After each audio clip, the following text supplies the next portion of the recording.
नमस्कार, शोम रतोड़ी एनालिसिस में आपका स्वागत है। दोस्तों, आपको पता चल ही गया होगा कि कांग्रेस ने इस समय फिर अपना पुराना टूल किट दोबारा भारत में उतार दिया है। और वो टूल किट कौन सा है? हिंडनबर्ग रिपोर्ट, जिसका मालिक है नाथन एंडरसन। क्यों जरूरत पड़ी कांग्रेस को इस टूल किट को उठाने की? आपको ये जानना जरूरी है। उससे पहले मेरा आपसे निवेदन है कि आप मेरे इस चैनल को सब्सक्राइब करिएगा, शेयर कीजिएगा और मेरी राय पर कमेंट जरूर करें वीडियो पर। धन्यवाद। दोस्तों, अगर इनके टूल किट को अगर वो नहीं किया गया, एक्सपोज नहीं किया गया, तो ये भारत के लिए नासुर बन जाएंगे। भारत को डिस्टेबलाइज करने की एक लगातार कोशिश चल रही है। भारत क्योंकि बहुत आर्थिक रूप से प्रगति कर रहा है, तो इसलिए भारत को ये लोग बदनाम कर रहे हैं। कौन लोग? विदेशी शक्तियां, और जिनका एजेंट यहां पर राहुल गांधी है, जिसका एजेंट जो लेफ्ट लिबरल गैंग है। सोरोस के बारे में आपको तो पता चल ही गया होगा कि सोरोस ने करोड़ों रुपए का एक फंड बनाया था भारत में मोदी सरकार को हटाने के लिए।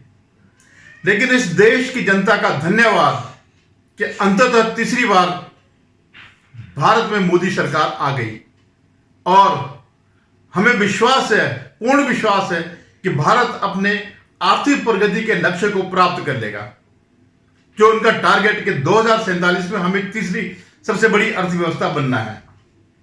हालांकि प्रयास लगातार यही हो रहे हैं, किसी तरह भारत में अस्थिरता पैदा की जाए। इस बहाने या उस बहाने या किसी भी बहाने रोज धमकियां दी जा रही है कि जैसे बांग्लादेश में हुआ, तख्ता पलट हुआ, वैसे भारत में भी होगा। ये कोई छोटे मोटे लोग नहीं है।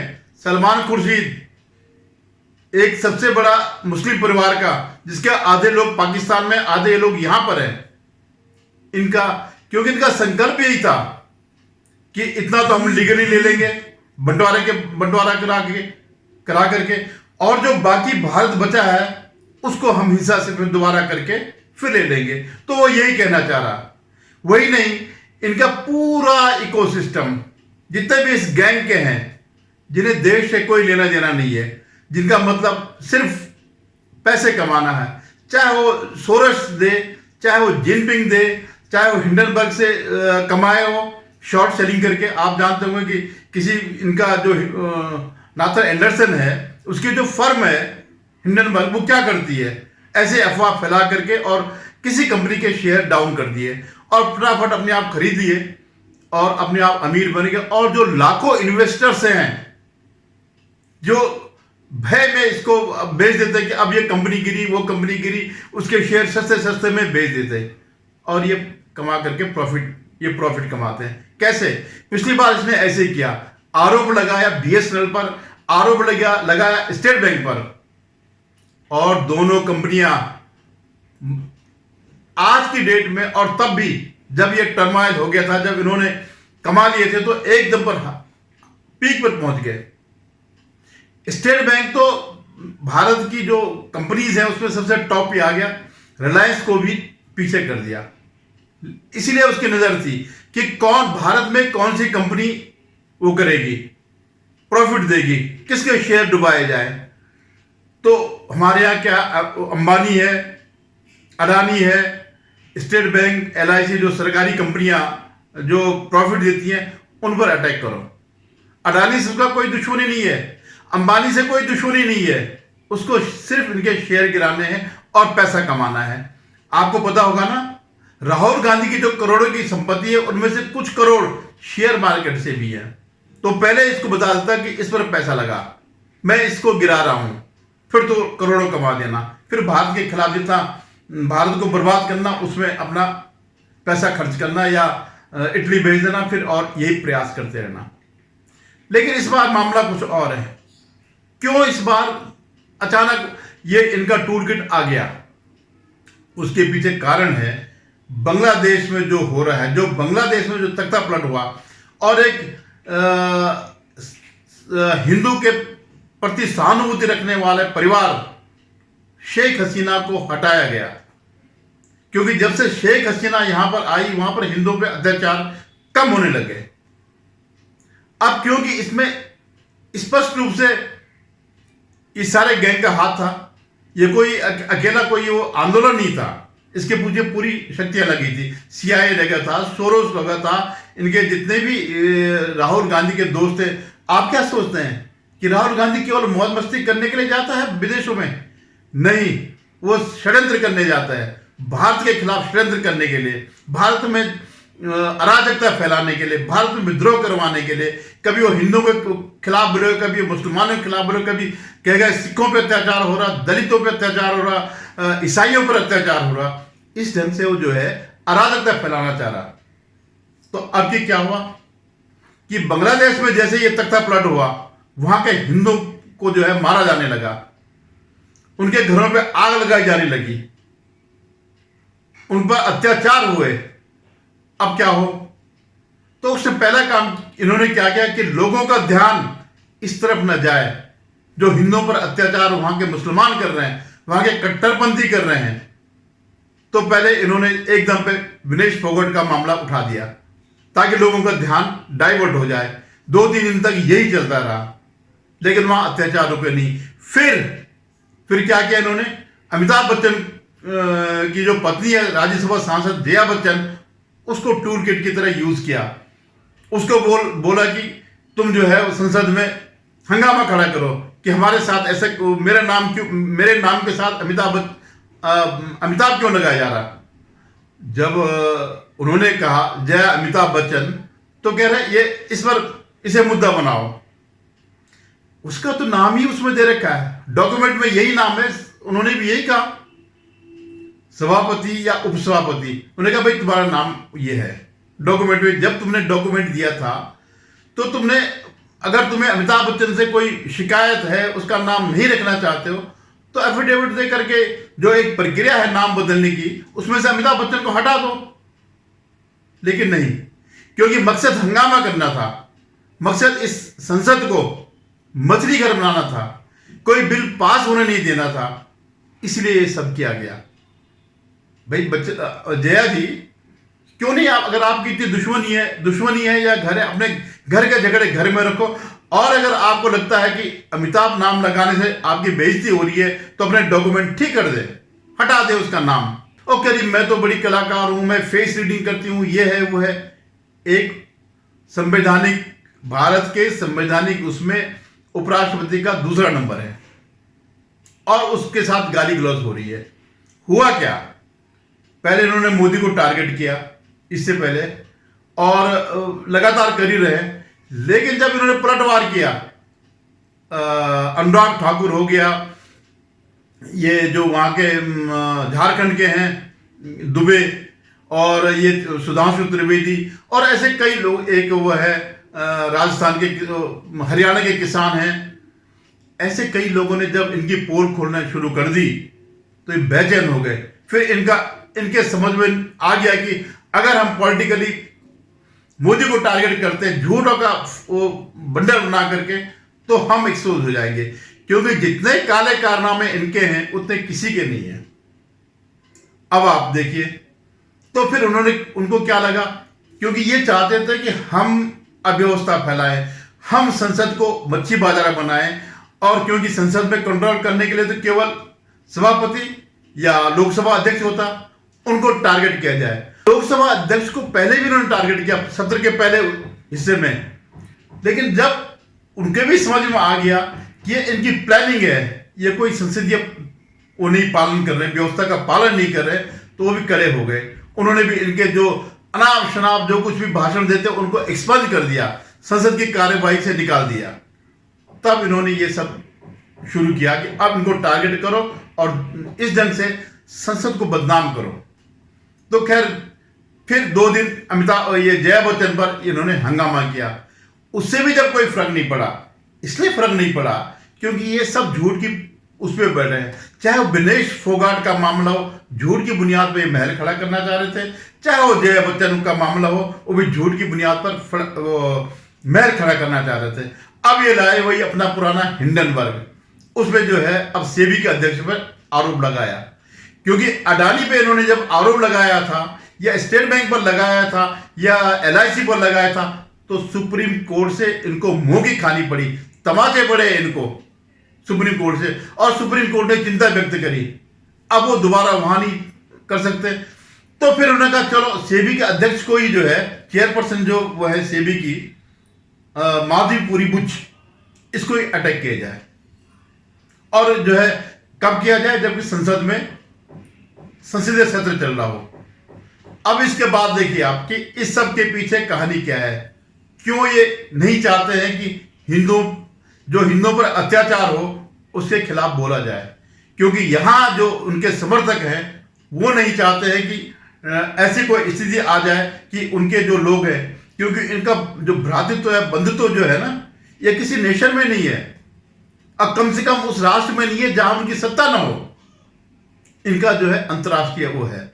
फिलिस्तीन में जब इजराइल पलटवार करता है तो यहां पे कांग्रेस वर्किंग कमेटी प्रस्ताव पास करती है, सोनिया गांधी, प्रियंका गांधी पूरा जो है हंगामा करते हैं कि फिलिस्तीन हमास के आतंकवादियों पर क्यों इजराइल पलटवार कर रहा है, इजराइल को मरने देना चाहिए अपने लोगों को, वो आतंकवादी है, उनका धर्म है कि वो आतंक फैलाएं। लेकिन इजराइल क्योंकि वो है एक सेकुलर देश है, एक सभ्य देश है, तो उसको इनकी जातियां सहनी चाहिए।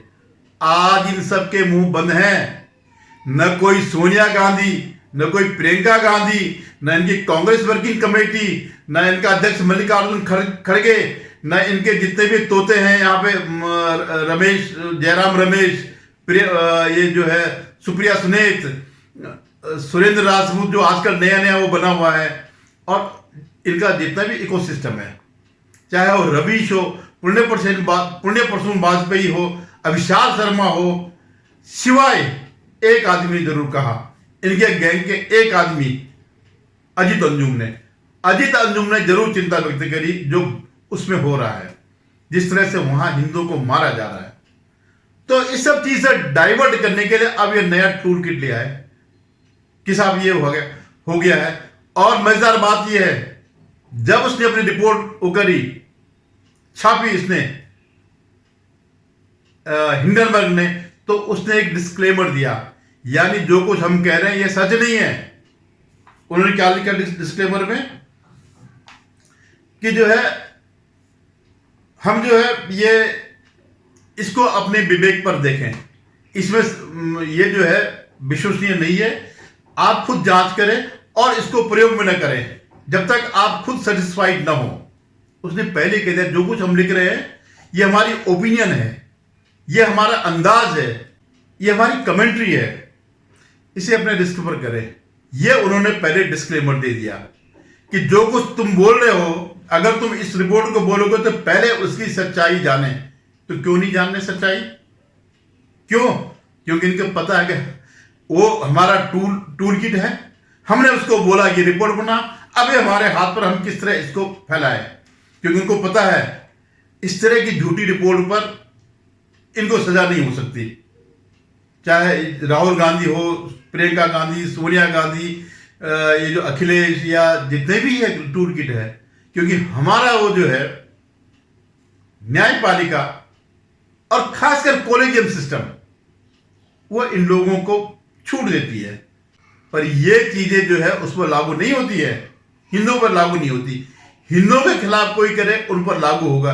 ये बुड्ढा हो गया, जितने भी माओवादी इन्होंने छोड़े, ये बुड्ढा है, ये कैसे करेगा, अपंग है, और ये है अपंग, क्या कुछ कर नहीं सकता, दिमाग उस पर है। अगर दिमाग से लकवा हो गया होता तब तो हम बोलते कि कौमा में है, ये कुछ नहीं कर सकता, लेकिन उसका दिमाग चल रहा है भारत के खिलाफ, तब भी जो है, लेकिन कोर्ट उनको छोड़ देगा। अब आप बताओ कि जो एक पत्रकार है सलाउद्दीन, शोएब चौधरी, बांग्लादेश का, तो जब राहुल गांधी ने, पहले तो आप इसको देखिए, राहुल गांधी ने क्या इस पर प्रतिक्रिया करी और नरेंद्र मोदी ने क्या क्या करी। राहुल गांधी ने तो सीधा बधाई दे दी क्योंकि उसका षड्यंत्र सफल हो गया, और नरेंद्र मोदी ने चिंता व्यक्त करी कि ठीक है आपको बधाई, लेकिन जो वहां पर अल्पसंख्यक हिंदू हैं और अन्य अल्पसंख्यक हैं उनकी रक्षा की जाए। और आप देखिए इन दोनों का इस स्थिति में मैं आपको एक फोटो दे रहा हूं जो 2 दिन से लगातार चल रही है, जो इसको दिखा रहे हैं कांग्रेसी कि ये मोदी का मुंह ओहर का है, मुरझाया हुआ है, और राहुल गांधी खिलखिला रहा है। तो उसके पीछे यही है, जो बांग्लादेश में हिंदू मारे जा रहे हैं तो इसे खुशी हो रही, उसके चेहरे पे उसकी खुशी हो रही है, प्रदर्शित हो रही है। और जो मोदी है उनके चेहरे पे चिंता के भाव हैं, क्योंकि वो हिंदू कहीं का भी हो, वो तो भारत का ही गया हुआ है, उसका कोई अपराध नहीं है वहां जाने का, उसका कोई निर्णय नहीं था। कांग्रेस ने, मोहनदास करमचंद गांधी ने, जवाहरलाल नेहरू ने इस ढंग से इस देश का बंटवारा किया कि हिंदुओं को मरने के लिए छोड़ दिया बांग्लादेश में, पाकिस्तान में। और ये अब बापू और चाचा बने हुए हैं। क्या सोच के छोड़ा उन्होंने? अरे अगर वो साथ ही रहने लायक होते तो देश का विभाजन ही क्यों होता? तो खैर उस जो पत्रकार है उसने सलाउद्दीन शोएब चौधरी ने लिखा, मैं जानता हूं कि तुम बांग्लादेश में अपनी सफलता का जश्न मना रहे हो और देश को तालिबानी राष्ट्र बना दिया, इसके साथ ही भारत को अस्थिर कर रहे हो। बीएनपी लीडर तारिक रहमान के साथ जो तुमने लंदन में मीटिंग की उसका वो सामने लाओ जनता के सामने। और अपने बधाई में तुमने हिंदू शब्द नहीं जोड़ा जिन्हें बांग्लादेश में मारा जा रहा है। तो क्या हिंदुओं का जीवन नहीं है? पूरे मुस्लिम कम्युनिटी में जितने भी अंतर्राष्ट्रीय राष्ट्रीय जो गाजा पर रोते हैं, हमास आतंकवादियों के लिए रोते हैं, आईएसआई पर रोते हैं, या कहीं भी अगर वो हो तो रोते हैं, बांग्लादेश में हिंदुओं के मारे जाने पे किसी के मुंह से एक शब्द नहीं निकल रहा। मुंह सिल दिए गए, इनके जी पे फेविकॉल लग गया। तो उसका जवाब आज तक राहुल गांधी ने इसका खंडन नहीं किया कि मेरी उससे मीटिंग हुई, खालिदा जिया का बेटा है उससे मीटिंग हुई। हिंडनबर्ग से पहले, ठीक है तुम हिंडनबर्ग में करो, उससे पहले इसका जवाब दो। और इससे पहले जवाब दो इस बात का, क्या हिंदू तुम्हारे लिए कुछ नहीं है? तुम हमास के आतंकवादियों के लिए CWC का वो करते हो, तो यहां के हिंदुओं के लिए नहीं है? उन पे कोई दया नहीं है, कोई वो नहीं है, धर्म नहीं है? तो ये खुद कह रहे हैं कि हम भारत में भी ऐसी ही स्थिति पैदा करेंगे। और उस स्थिति को पैदा करने के लिए ये होना जरूरी कि आप आप हिंदुओं के साथ कभी खड़े ना हो, चाहे वो बांग्लादेश में हो या ब्रिटेन में हो या US में हो या कनाडा में हो। अगर आप उनके साथ खड़े दिख गए या भारत में हो, कभी आपने देखा लव जिहाद के खिलाफ किसको बोलते हुए? कभी देखा गोधरा में जो कुछ हुआ, 59 लोग मारे गए, एक शब्द किसी को बोलते देखा? या अभी जो कांवड़ यात्रा में जो अपवित्र किया गया, तो उसमें किसी ने बोला? नहीं बोला, क्योंकि ये अगर वो बोलेंगे तो इनको वोट नहीं मिलेगा। और जो अराजकता ये पैदा करना चाह रहे हैं भारत में, वो नहीं हो पाएगी, क्योंकि पूरी दुनिया में अराजकता पैदा करने वाले कौन है सब जानते हैं, पूरी दुनिया में। तो आप लोग इनसे सतर्क रहिए और राष्ट्रवादियों को समर्थन दीजिए। उनको पैसे से नहीं करें, लेकिन उनको शेयर करें, उनके वीडियो शेयर करें, उनके जहां पर भी लिखा हुआ, फेसबुक में है, किसी सोशल मीडिया के किसी भी मंच पर है, उसको समझें और उसको शेयर करें, उस पर कमेंट करें। धन्यवाद। उम्मीद है आप मेरे उसको लाइक करेंगे, मेरे उसको सब्सक्राइब करेंगे चैनल को, और शेयर करेंगे, कमेंट जरूर करेगा।